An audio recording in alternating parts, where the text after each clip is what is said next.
your hands. You've made our previous films incredible successes. I'm counting on you now. So again, Infowars.com to get the DVD or call toll-free 888-253-3139 or see them all in incredible high quality at prisonplanet.tv. The ball is in your court. PrisonPlanet.tv is a better tool than ever in the info war. Over 6 years of my radio and TV shows, all my films in super high quality, my book, Paul Watson's book, all there, 15 cents a day.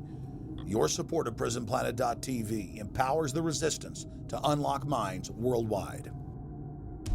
In all of the British dependencies, these organizations, the front groups, were called the Royal Institute for International Affairs.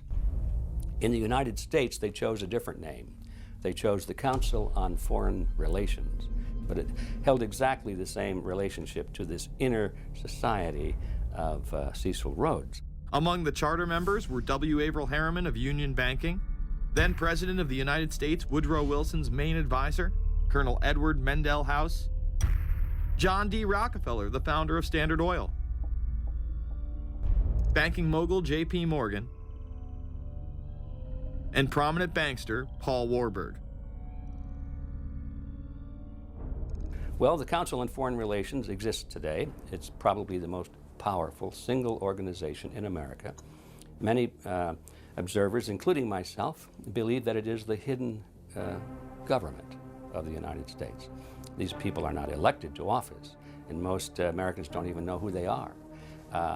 But they are holding all of the important positions in society. There are only about 4,000 of them in the United States, but I don't care what organization you want to look at, whether it's government, or whether it's the universities, or the large media centers, or whatever it is.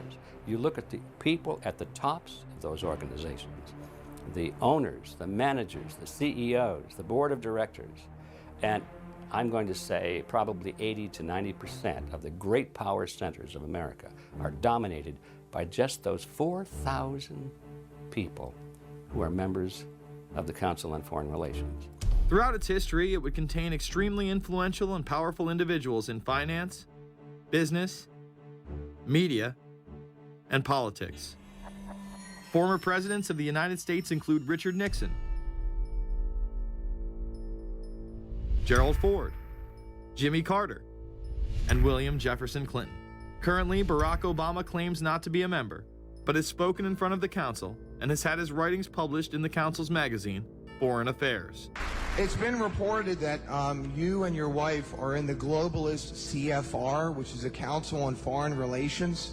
I'd like to know if that is true. Well, first of all, I'm not the Council on Foreign Relations. I don't know if I'm a official member. I've spoken there before. It basically is just a forum where a bunch of people talk about foreign policy, and so there's nothing.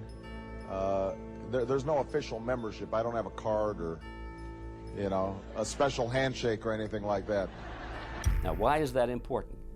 It's important because the avowed purpose of the Council on Foreign Relations is to create a new world order, a global government based on the model of collectivism. And that includes the elimination of the United States as a sovereign nation. That's why it's important. The people running this country are determined to destroy it. The Council was heavily criticized during the 1980s for being an organization hell-bent on destroying national sovereignty in favor of a world government. So many of its members hid their association with the organization.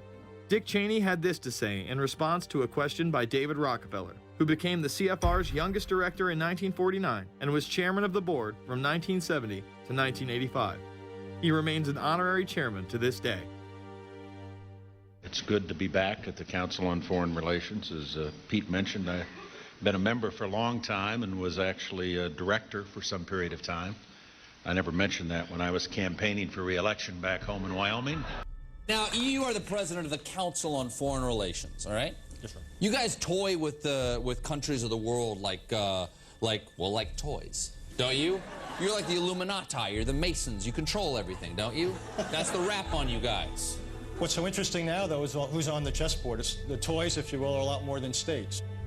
Notice that Mr. Haas does not deny that the CFR has massive control over the geopolitical arena, and instead tries to focus on the separate entities outside of nation-states. Current Secretary of State Hillary Clinton also reveals the importance of the CFR here. But it's good to have an outpost of the council right here down the street from the State Department. We get a lot of advice from the council, so this will mean I won't have this far to go to be told what we should be doing and how we should think about the future. You have these private groups that are run and created by the elite, by the ultra-rich, wealthy families that have been manipulating global markets from behind the scenes for generations. They create these private groups that then feed information to the government, to senators, to congressmen, their recommendations, their policy papers, what they think should happen. And it's fascinating because if you actually read what it is that they're doing, the recommendations that they make, they're very able to get them put in place. Discussions that are going on in these private groups are really talks that should be going on in Senate committees and in the halls of Congress, but they're happening with these ultra-elite groups that are then pushing their propaganda into the political mainstream, and then it's becoming enacted, it's becoming put into law. Still not convinced the CFR is promoting a new world order? Listen to what Leslie Gelb had to say upon leaving the New York Times to chair the organization as its president in 1993. I loved it. Doing a column is a great job. I'm going to an equally great but different job, and in a way a job that caps everything I've been doing in my life, in government, in academia, and in journalism. I think that's what the Council on Foreign Relations will allow me to do. Well, you know, for example, you had me and 3 or 4 other folks on this show a few months ago to talk about the New World Order, right? Exactly. Right? Bob I talk about it, you, exactly. Right. I talk about it all the time. New World Order wants a global system where one small central authority of individuals can then dictate a policy that's going to be distributed down to the rest of the world, everywhere, in the smallest little town in the middle of nowhere in some remote country. I now think it's safe to say that the Council is extremely influential on the world stage and openly promote global governance. The Council and the globalists were able to take this agenda to the next level following World War II. The United Nations was born out of the ashes of this conflict. Unlike the League of Nations, the United States not only joined this organization, they championed it. First book I wrote was The Fearful Master, a second look at the United Nations. It was written at a time when it was not popular to be critical of the UN. I mean, the United Nations was viewed by almost everybody as our last best hope for peace.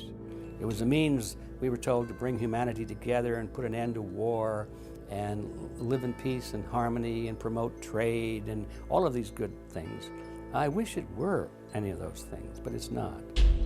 The original charter for the United Nations was drafted in San Francisco in 1945, and the United States became a permanent member of the Security Council, along with France, the United Kingdom, the Soviet Union, and the Republic of China. The process by which other nations' belief systems could be used to erode and eviscerate our Constitution and Bill of Rights had taken a giant leap forward. The United Nations is one of the most well-known sort of globalization attempts. Its primary goal is to streamline all the governments of the world, to create a global council and to unify all the rules and all the regulations for the world. So it's essentially the precursor and an engine of this new world order. The United Nations is made up of all of the countries of the world, most of which are dictatorships of one kind or another. And you don't take a bunch of dictatorships and put them into a bag and shake it up and come out with a freedom-loving governmental unit. You come out with a global dictatorship. This was the public face of global governance. However, many other organizations have been birthed since. Even more suspect is a private group called the Trilateral Commission. David Rockefeller and Henry Kissinger are among its some 300 influential members. The Trilateral Commission, rich and powerful business and political leaders from Japan, Europe, and North America. The New York-based policy group was formed in 1973 by Chase Manhattan Bank Chairman David Rockefeller. In addition to Rockefeller, there are many other noted American members. Among them, economist Alan Greenspan, former Defense Secretary Harold Brown. George Bush was once a member, but resigned last year before his unsuccessful presidential campaign. Back then, it wasn't politically wise to be aligned with what his party's right wing considered a shadow world government. The United Nations would take over America. The Trilateral Commission would control the world. Just look at its membership, they say. Current and former members include Presidents Clinton, Bush, and Carter. Names like Brzezinski, Christopher, Kissinger, and Schultz. And top executives of ITT, Xerox, Exxon, and Nations Bank. Although this group with only 300 members seems to be at the apex of the power structure, there is yet another group formed in 1954 that is even smaller in number and has a greater influence on world events. Meet the Bilderberg Group. This elite group meet annually around the globe. There is a core group of members who have attended every year for decades, such as David Rockefeller, Henry Kissinger, and Queen Beatrix of the Netherlands. These members invite others who are politically and socially relevant at the time. Each year, around 140 people are in attendance. Real quick, I asked you this question. In June of 2004, you attended a meeting in Italy called the Bilderberg Group. I just want to know what you were doing out there, what that was all about. Because she lied to me and told me she didn't go. I figured you might tell me the truth. All I did was go. They had a Republican and a Democrat. I gave like a 20-minute talk on the presidential election. Did it have anything to do with being John Kerry's running mate? Did you talk about that at all? No, because I wasn't his running mate. Okay. I happened to be in Europe then on my way to Russia. I was invited to go to Bilderberg by Bernard Jordan, a friend of mine and a genuine hero of the civil rights movement. And to the best of my knowledge, NAFTA was not discussed by anybody in my presence. Documents released by the group in 2001 reveal that in September of 1955, the group met in Germany and covertly outlined the idea of a European Union. Section E, European Unity, discusses the general support for European integration and unification, and the idea to unify Germany once again with the rest of Europe under a common marketplace. Belgian Viscount and current Bilderberg chairman Etienne Davignon told the EU Observer in 2009 that the next Bilderberg meeting could improve understanding on future action in the same way it helped create the euro in the 1990s. This illustrates the patience, vision, and reach of this organization. It was able to promote and establish both a European Union and a European currency over the course of just under 40 years, incrementally. One of the things that the elitists discussed back at the turn of the century when they were talking about how do you convert the United States into a collectivist system was the fact that you can't do it quickly. You have to let people get used to it incrementally, because any major change would be rejected. The 1957 Conference of Rome, where the Common Market Treaty, providing for free trade in all products, was at last signed. 6 nations, France, Germany, Italy, Belgium, Holland, and Luxembourg, agreed to remove all mutual barriers to trade within 12 to 15 years, the embryo of a political union which they proclaimed to be their ultimate objective.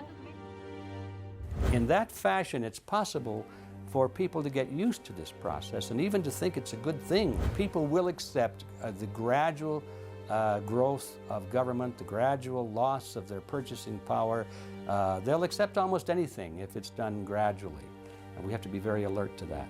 2008 and 2009 attendees include World Bank President Robert Zoellick, Treasury Secretary Timothy Geithner, former head of British Secret Intelligence Richard Dearlove, Donald Graham, CEO of the Washington Post, CNN host and author of The Post-American World, Fareed Zakaria, and many other giants of business, politics, and media. You just came back from meeting with the Bilderberg Group. The Bilderberg Group are, you know, when people who are conspiracy theory people, they send me mail, it's usually about the Bilderberg Group.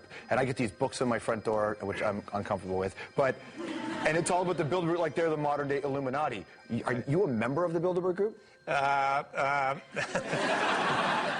don't think we're supposed to talk about this. Many have identified them as the kingmakers, the puppet masters that pull the strings behind the scenes. Perhaps there is no better example of this than what occurred during the 2008 conference.